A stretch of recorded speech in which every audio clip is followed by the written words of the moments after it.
লালমনিরহাট জেলায় ঘন্টা ঘন্টা লোডশেডিং, ভোগান্তিতে শিশু ও শ্রমজীবী মানুষ। বাড়ির বাইরে অবস্থান জামিরুল হক সুজন। লালমনিরহাট থেকে পাঠানো ভিডিও চিত্র দেখুন বিস্তারিত। আসসালামু আলাইকুম, আমি মোহাম্মদ শাকিল রানা। পরীক্ষা দেব এসএসসি 2026। তো আমার 21 তারিখ পরীক্ষা। তো এখন থেকেই লোডশেডিংটা অনেক বেড়ে গেছে আমাদের এলাকায়।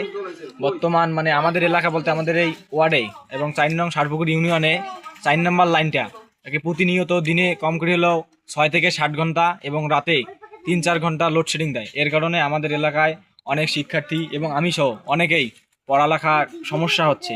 তো আমি এটি সরকারের কাছে জানাচ্ছি যে লাইনটা যেন এই পরীক্ষার 1 মাস যেন ভালোভাবে থাকে এবং দিনের বেলা যাক সমস্যা নাই, যেন রাতের বেলায় যেন লাইনটা যত ঠিক মতন থাকে, আমরা যেন পড়াশোনা করতে পারি। আসসালামু আলাইকুম। আমি বলতেছি যে প্রতিদিন সন্ধ্যার পর কারেন্ট থাকে না। আমার বাচ্চার সামনে এসএসসি পরীক্ষা 21 তারিখ, দয়া করে লাইনটা দেন।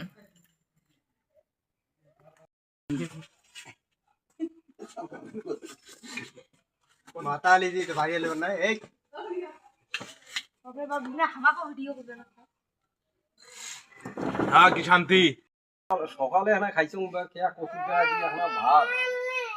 আল্লাহ কেমন আছে বন্ধুরা? সেনাবাহিনী যেটাই আছে।